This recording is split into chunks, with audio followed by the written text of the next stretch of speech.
मैंने अपने टीचर से कहा कि सर इंग्लिश कैसे सीखें। उन्होंने कहा सीखो, क्या पूछना है। मैंने कहा फिर भी एक दो स्टेप। कहने लगे विदेशी भाषा सीखनी है तो ट्रांसलेशन ज़रूरी है। एक साउथ इंडियन से बात करने के लिए मुझे खड़ा किया गया। मैंने बमुश्किल उससे पूछा how much money do you need to go to your home. यकीन कीजिए इस एक सेंटेंस को बोलने के लिए जनवरी की सर्दियों में मुझे पसीने आ गए थे। उस दिन मुझे एहसास हुआ कि जिस चीज़ ने मुझे इंग्लिश बोलने से रोके रखा है वो है ज़्यादातर मोटिवेशनल कहानियाँ गरीबी से शुरू होती हैं और अमीरी पर ख़त्म हो जाती हैं, but this one is total different. मैं पहले भी कभी बहुत ज़्यादा गरीब नहीं था और बहुत ज़्यादा अमीर आज भी नहीं हूँ। तो मेरा नाम जुल्फ़िकार मोहम्मदी है। वेस्ट यूपी के डिस्ट्रिक्ट बिजनौर से मेरा ताल्लुक़ है। सच कहूँ तो प्रॉपर बिजनौर से भी नहीं हूँ। बिजनौर से 15 किलोमीटर अवे एक छोटा सा शहर है, तकरीबन 60-70 हज़ार की आबादी होगी। किरतपुर उसका नाम है और मैं वहाँ से ताल्लुक़ रखता हूँ। फेसबुक पर जुल्फ़िकार मोहम्मदी इंग्लिश नाम से एक चैनल चलाता हूँ। यूट्यूब पर लर्न इंग्लिश विद ज़ेड मोहम्मदी नाम से। अब दोस्तों, जैसे ही मैंने आपसे कहा है कि मैं फेसबुक पर एक पेज चलाता हूँ और यूट्यूब पर एक चैनल चलाता हूँ, you must be thinking about my achievement. आप सोच रहे होंगे कि मेरा अचीवमेंट क्या है। I am here on the stage of Josh Talks, this is my achievement. बहुत दिनों से सोच रहा था, बल्कि कई बार ये ख्वाब देखा था, ये सपना था कि मैं कभी जोश टॉक के मंच पे खड़ा हो सकूं जाके। यकीन जानिए ये एक सपना बमुश्किल आज पूरा हुआ है। And this is all because of what I gain, what I achieved, and this is really my achievement. इतने बड़े मंच पर पहुंचना अपने आप में एक अचीवमेंट है और शायद मैं इसे अचीवमेंट समझता हूँ। Now talking about what about the real achievement in my life. तो मैंने आपसे बताया कि मेरी पैदाइश किरतपुर में हुई थी, एजुकेशन भी वहीं हुई। एक ऑप्सीमत था, यानी कि देर से एजुकेशन शुरू की थी किसी फिज़िकल इशू की वजह से। 5th class was my first class and in the government school. सरकारी स्कूलों की हालत पहले ऐसी नहीं थी जैसी आज है, लेकिन यकीन मानिए ऐसी भी नहीं थी जैसी आज कॉन्वेंट स्कूल्स की है। हाँ, आज से बेटर थे, इतना तय है। खैर, 10th क्लास तक nothing was important to be shared with you, और जो चीज़ इम्पॉर्टेंट नहीं है उसे छोड़ देना चाहिए। बहरहाल 10वीं क्लास में, 10th क्लास में एक कॉन्ट्रैक्टेड टीचर हमारे कॉलेज में आए। हम सरकारी कॉलेज में थे, एडेड कॉलेज में थे। वहाँ एक क्लैरवॉयंट टीचर आते हैं, एक सेंसिबल टीचर आते हैं। उनका ड्रेसिंग सेंस बड़ा ज़बरदस्त होता है, लुक बड़ा, आप कहना चाहिए कि पार एक्सीलेंस होता है, बोलने का स्टाइल अपने आप में लाजवाब होता है। उस आदमी को देख के लगा कि यार ऐसा ही बनना है। उनका नाम था नवेद अहमद। मैंने कहा सर आपके जैसा बनना है, क्या करूं? वो क्या चीज़ है आपकी पर्सनैलिटी में जो आपको इतना चार्मिंग बनाती है? उन्होंने कहा यार मेरे से कुछ और तो आता नहीं है, बस मेरी इंग्लिश है, हो सकता है ये चार्मिंग हो। मैंने कहा चार्मिंग तो बनना है। अब पहले से ही डार्क कॉम्प्लेक्शन का इंसान था मैं, तो मुझे लगा कि मुझे थोड़ा सा चार्मिंग बनना चाहिए, खुद को बनाना चाहिए। तो मैं लग गया मैंने अपने टीचर से कहा कि सर इंग्लिश कैसे सीखें। उन्होंने कहा सीखो, क्या पूछना है इसका। मैंने कहा फिर भी एक दो स्टेप। कहने लगे विदेशी भाषा सीखनी है तो ट्रांसलेशन ज़रूरी है, लग जाइएगा काम पे। उन्होंने हमसे ये बाद में कहा कि लग जाइएगा, मैं पहले ही लग गया था इस काम पे। लैंग्वेजेस को लेकर मेरा ओरिएंटेशन कुछ पहले से भी था। उसकी वजह थी मेरे वालिद साहब, मेरे पिताजी उर्दू के बड़े ज़बरदस्त जानकार थे, और यूँ समझिए कि orientation towards the languages was running in my blood. इसलिए मुझे काफ़ी ज़्यादा ईज़ महसूस होता था, आसानी महसूस होती थी जब मैं लैंग्वेजेस पढ़ता था। दूसरी तरफ साइंस के जो सब्जेक्ट्स होते थे उनमें थोड़ा डिफ़िकल्टी महसूस होती थी। Anyhow we pass through high school examination and we entered 11th class. Like other students, मैंने भी सुन रखा था कि science is life and life is science. मैंने साइंस ग्रुप में दाखिला ले लिया, क्योंकि मुझे भी लगता था कि अगर फ्यूचर बनाना है तो साइंस ग्रुप में जाना ही पड़ेगा। अब हम मिडिल क्लास लोग हैं, छोटे छोटे फ़ायदे के लिए बड़ा बड़ा रिस्क लेते हैं, तो ये तो बहुत छोटा सा रिस्क था। सिर्फ अपने एक ओरिएंटेशन को कुर्बान करना था अपने एक ब्राइट फ्यूचर के लिए। So I did that and did happily, there was no problem in that. Science side में मैंने दाखिला ले तो लिया, लेकिन साइंस के सब्जेक्ट्स मेरे अंदर कभी दाखिल ही नहीं हो पाए। मुझे ऐसा लगता था कि I was not year marked for all these things and something different was calling me, something different I was missing in my self. Maths की इक्वेशन मेरे सर से उतर जाती थी। फिजिक्स और केमिस्ट्री तो मुझे यही पता नहीं चलता था कि उनमें इक्वेशन चल रहा है या कुछ और चल रहा है। मैंने अब्बा से ये बात शेयर की, पिताजी से ये बात शेयर की कि मुझे लैंग्वेजेस में इंटरेस्ट है और मैं इसे ज़्यादा दिन नहीं ढो सकता हूँ साइंस को। अब्बा मुझे कंप्यूटर इंजीनियर बनाना चाहते थे। मुझे लगा कि मारेंगे बहुत और मारा ना तो डांटेंगे तो बहुत, लेकिन अब्बा ने कहा कि ठीक है, ले लीजिएगा लिटरेचर, आर्ट ग्रुप में चले जाइए। मैंने एप्लीकेशन प्रिंसिपल साहब को दी। प्रिंसिपल साहब ने फाड़ दी, डांटा बहुत, बोले science is life and life is science, what are you doing. मैंने अब्बा को फ़ोन किया, मुंबई से बुलाया और तब जाके मुझे आर्ट ग्रुप में दाखिला मिला। 11th क्लास में मेरी मुलाकात हुई इंग्लिश के लेक्चरर अब्दुल सलाम साहब से।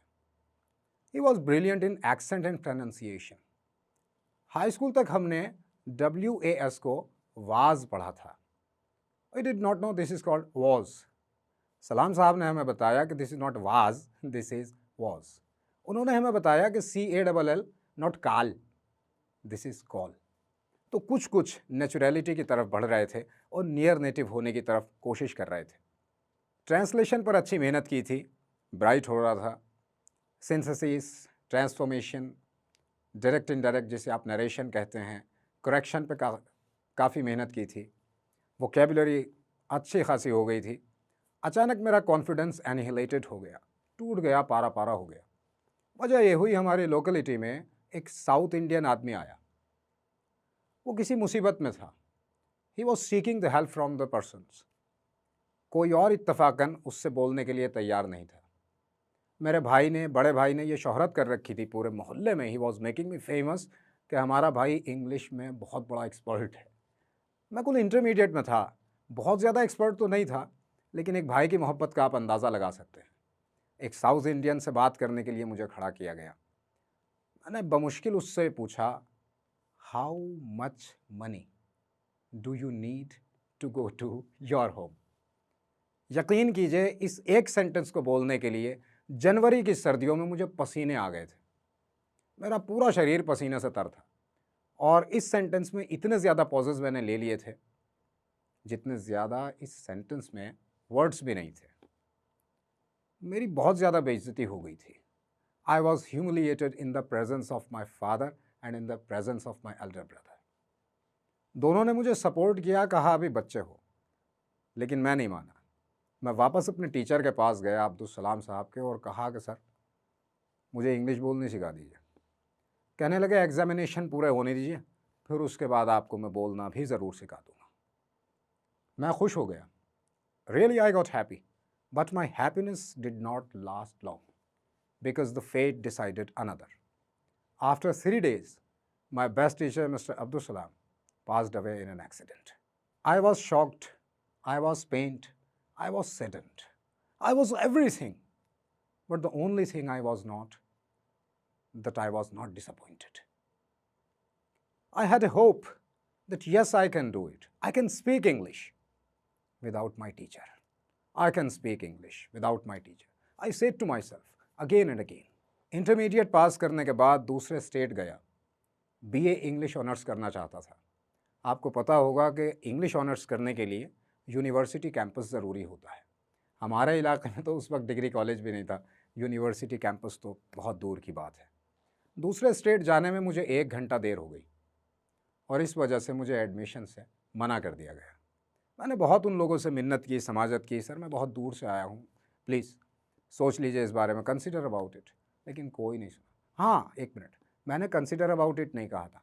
उस वक्त मुझसे बोलना ही नहीं आता था ना इंग्लिश का। मैंने इतना ही कहा था कि सर प्लीज़ मेरे बारे में सोच लीजिएगा। जब मैं पूरी तरह से निराश हो गया कि अब मुझे दाखिला नहीं मिलेगा, तो मैंने एडमिशन के पैसों से वो BA इंग्लिश ऑनर्स की किताबें ख़रीद ली। मैं श्योर था कि चलिए डिग्री तो नहीं मिलेगी BA इंग्लिश ऑनर्स की, लेकिन नॉलेज तो मिल ही जाएगी ना, इन किताबों को पढ़ लेंगे, there will be no problem in that. मैंने वो किताबें भी पढ़ ली। BA प्राइवेट तौर पर करता रहा वर्धमान कॉलेज से, डिस्ट्रिक्ट बिजनौर के पर्टिकुलर। लेकिन अभी एक काम फिर भी बाकी था, and that was how to speak English. मुझे समझ में नहीं आ रहा था कि मैं कैसे बोलूँ। मेरा ट्रांसलेशन बहुत अच्छा हो रहा था। मुझसे कोई कहता था कि इस वाले वाक्य को कीजिएगा, इस वाले सेंटेंस को कीजिएगा, तो मैं कॉपी किताब भी नहीं लेता था, नोटबुक की मुझे ज़रूरत नहीं होती थी। मैं ऐसे ही ज़ुबानी बना देता था, पूरी पूरी स्टोरीज़ को ज़ुबानी ट्रांसलेट कर देता था। लेकिन जब ये मेरे पास अपने एक्सप्रेशंस के लिए आता था, जब मुझे अपने विचार व्यक्त करने होते थे, तब मुझे काफ़ी मुश्किल हो जाता था और मैं बोल नहीं पाता था। बहुत दिनों सोचने के बाद मेरे पास एक खुराफाती आइडिया आ गया, और ये खुराफाती आइडिया कुछ अलग था, समथिंग डिफरेंट, टोटल डिफरेंट। मैंने अपने मोहल्ले के बच्चों के साथ, लड़कों के साथ जो मेरी उम्र के थे, कुछ छोटे थे, उनके साथ क्रिकेट खेलना शुरू कर दिया, मैदान में जाना शुरू कर दिया। अब आप सोच रहे होंगे कि इस सब का इंग्लिश से क्या रिलेशन है। यस, इसका इंग्लिश से बड़ा ज़बरदस्त कनेक्शन और रिलेशन है। क्रिकेट खेलना तो ज़्यादा अच्छा अपने से आता नहीं था। अपनी टीम के साथ बैठे रहते थे और कमेंट्री करते थे। शुरू में 1-2 दिन हिंदी में बोले, उसके बाद एक सेंटेंस इंग्लिश का, दूसरा सेंटेंस इंग्लिश का, तीसरे दिन तीसरा सेंटेंस इंग्लिश का। होते होते महीना 2 महीना में मैं 12 ओवर के मैच की पूरी कमेंट्री करने लगा। ये बच्चे जो कम पढ़े लिखे थे या मेरे जैसे इंग्लिश पढ़े हुए नहीं थे, इनमें कुछ साइंस ग्रुप के लड़के थे, कुछ कॉमर्स के थे और कुछ लेस एजुकेटेड थे। ये लोग थोड़ा नागवार तो लगता था इन लोगों को, बुरा तो मानते थे, लेकिन ये दिल ही दिल में सुनना भी चाहते थे उन इंग्लिश के वर्ड्स को। मैं बहुत ज़्यादा गलत बोलता था, लेकिन बोलने लगा था। उस दिन मुझे एहसास हुआ कि जिस चीज़ ने मुझे इंग्लिश बोलने से रोके रखा है, वो है मेरा अपना एक खौफ, एटिकाइफोबिया, काकोराफायोफोबिया। आपने अगर मेरी वीडियोस देखी होंगी तो आपको पता होगा कि बहुत अजीब से वर्ड्स बताता हूँ, तो मैंने सोचा 1-2 वर्ड्स आपको यहाँ भी ज़रूर मिलना चाहिए। गलती करने के खौफ को एटिकाइफोबिया कहते हैं। फेल होने के डर को काकोराफायोफोबिया कहते हैं। कमेंट्री करने के बाद मुझे एहसास हुआ कि actually I was arrested in, I was gripped in kakorrhaphiophobia. और उस दिन के बाद से फिर मैंने एजुकेटेड लोगों के बीच में भी बोलना शुरू कर दिया। अब मेरा ग्रामर ठीक हो चुका था, बोलना भी आ गया था, लेकिन एक चीज़, बस एक काम बाकी था, and that was accent and pronunciation of the language. तो मूवीज़ देखना शुरू किया। मूवीज़ में पर्टिकुलर ऋतिक रोशन का एक्सेंट और प्रोनाउंसिएशन बड़ा अपीलिंग लगा। नसीरुद्दीन शाह साहब का एक्सेंट बहुत अच्छा लगा। शायद आप कुछ महसूस भी कर सकते हो जो मैं कह रहा हूँ आपसे। क्रिकेट की बात करें, देखा तो राहुल द्रविड़ साहब का, रमीज़ राजा का, इन दोनों का एक्सेंट और प्रोनाउंसिएशन और बोलने का तरीका बड़ा नेचुरल था। एक साहब और मिले, उन्होंने कहा कि आप इंग्लिश तो बोलते हो, लेकिन जब आप बोलते हो तो आपके चेहरे पर एक अजीब से हाव भाव होते हैं। वो जुल्फ़िकार मोहम्मदी नज़र ही नहीं आता है जो उर्दू या हिंदी बोलते वक्त होता है। आपका चेहरा पूरी तरह बदल जाता है। ऐसा नहीं लगना चाहिए, वर्क ऑन इट। मैंने सोचा ठीक है, एक सजेशन बड़ा है लेकिन ये ज़रूरी है। सालों बीत गए, ईयर्स पास बाय। मैं फिल्म्स देखता रहा, मूवीज़ देखता रहा, और धीरे धीरे धीरे धीरे मेरा एक्सेंट और प्रोनाउंसिएशन बेहतर होता चला गया। आवाज़ में क्लैरिटी आ गई, क्लैरवॉयंट हो गया, ग्रामर आ चुकी थी, वोकैबुलरी अच्छी हो गई थी, और अब एक्सेंट और प्रोनाउंसिएशन भी बेहतर हो गया था। एक स्कूल में इंग्लिश टीचर के लिए अप्लाई किया और फॉर्चुनेटली सिलेक्टेड हो गया। उसके बाद आज तक उसी स्कूल में पढ़ा रहा हूँ। उसके बाद एक बीपीओ में भी ट्रेनिंग देने का मौका मिला, पार्ट टाइम ही सही, और वहाँ मैं एक्सेंट और प्रोनाउंसिएशन की ट्रेनिंग दिया करता था। बहुत सारे कमेंट्स, बहुत सारे मैसेजेस मेरे पास आते हैं, फेसबुक पर, व्हाट्सएप पर, यूट्यूब पर, जहाँ जहाँ भी मैं अवेलेबल हूँ, वहाँ वहाँ ये कमेंट्स और मैसेजेस आते हैं, sir how to speak English. तरीक़ा बता दिया जाता है तो दूसरा सवाल एक और करते हैं, कब तक सीख जाऊँगा सर। ये सवाल आपका वर्स्ट एनिमी है। सबसे बड़ा दुश्मन आपका अगर कोई है तो वो ये सवाल है, और वो सवाल है कि मैं कब तक सीख जाऊँगा। हाउ लॉन्ग, यानी कि कब तक। ये सवाल आपका डेस्परेटनेस दिखाता है। इंसान को कामयाबी के लिए सिर्फ मेहनत की ज़रूरत नहीं होती है। आई एम नॉट सेइंग मेहनत ज़रूरी नहीं होती है, आई एम सेइंग सिर्फ मेहनत ज़रूरी नहीं होती है। इसके अलावा एक और चीज़ की ज़रूरत होती है, उसे कहते हैं धैर्य, सब्र, बर्दाश्त, इंतज़ार, learn to labour and to wait. इंतज़ार करना सीखिए। मेहनत के साथ इंतज़ार ज़रूरी है और इंतज़ार के साथ मेहनत। Learn to labour and to wait according to Henry Longfellow. ये सारा प्रोसेस जो मैंने आपको बताया है कि मैंने किस तरह से इंग्लिश बोलना सीखा है, इट एनकम्पस्ड 7 और 8 ईयर्स। बहुत सारा पैसा ख़राब किया। आप अंदाज़ा लगा सकते हैं कितनी मूवी सिनेमा हॉल में देखी होंगी और कितना पैसा लगा होगा। डिक्शनरीज़ ली हैं, बहुत सारा पैसा लगा है। मैं ये बिल्कुल नहीं कहने जा रहा हूँ कि जब मैं कर सकता हूँ तो आप भी कर सकते हैं। No, this is wrong. आप मुझसे बेहतर कर सकते हैं। आप हमसे ज़्यादा रिसोर्सेस रखते हैं। जिस उम्र में मैं था उस वक्त इंटरनेट नाम की किसी भी चीज़ की अवेलेबिलिटी नहीं थी। बहुत कुछ करना पड़ा है, बहुत लंबा रास्ता तय किया है, तब जाकर ये एक्सेंट और प्रोनाउंसिएशन पर्टिकुलरली ये बड़ी मुश्किलों से हासिल होता है। आज इंटरनेट के एडवेंट से ये प्रॉब्लम ऑलमोस्ट सॉल्व हो गई है। शशि थरूर जी जैसे लोग आपके पास अवेलेबल हैं, आप उनकी वीडियोस देखिए, एक्सेंट और प्रोनाउंसिएशन अपने आप सुधर जाएगा। मेरे जैसे टीचर्स और मेरे से बहुत ज़्यादा बेहतर टीचर्स भी इंटरनेट पर अवेलेबल हैं, फ्री ऑफ कॉस्ट आपको ज्ञान दे रहे हैं, सिखा रहे हैं, सीखिए। लेकिन ये सवाल मत कीजिए कब तक। जब तक आप ये सवाल करते रहेंगे मैं कब तक सीख जाऊंगा, ये आपका डेस्परेटनेस है, ये आपकी बेचैनी है, ये आपकी बेकरारी है। आप इस प्रोसेस को बीच में ही स्किप कर देंगे, इसे डिस्कार्ड कर देंगे। इसलिए ये कब तक वाला सवाल हटा दीजिए। लैंग्वेज को सीखना एक लंबा प्रोसेस होता है। आपने गौर किया होगा मैं आपको डेट वाइज कुछ भी नहीं बता सका हूँ। उसकी वजह है कि ये प्रोसेस इतना लंबा गुजरा है कि डेट्स कहाँ याद रहेंगी इसमें मैं कुछ भी नहीं बता सकता हूँ आपको कि किस डेट में क्या हुआ है। खुद भी पता नहीं चला है कि कितना इम्प्रूवमेंट आ गया है। आपके अंदर एक लगातार इम्प्रूवमेंट आ रहा होगा। अगर आप वीडियोस देख रहे हैं, अगर आप प्रैक्टिस कर रहे हैं इंग्लिश बोलने की, तो आपके अंदर एक इम्प्रूवमेंट आ रहा होगा। लेकिन इस इम्प्रूवमेंट का स्पीड इतना स्लो होता है कि हमें खुद ये एहसास नहीं होता that we are getting improvement और नॉट। इसलिए do not lose your hope, do not lose your heart and do not lose your patience. Let me reiterate my friends, आज इंटरनेट के एडवेंट ने, इंटरनेट की अवेलेबिलिटी ने आपके लिए चीज़ों को सीखना बड़ा आसान कर दिया है। Things are taking shape for you. Fate not decided another like me. Fate decides in favor you because of internet.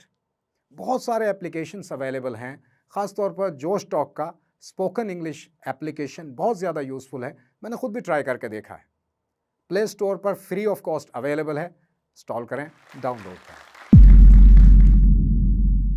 Better salary चाहिए, इंग्लिश जरूरी है। मिडिल क्लास से बाहर निकलना है, इंग्लिश जरूरी है।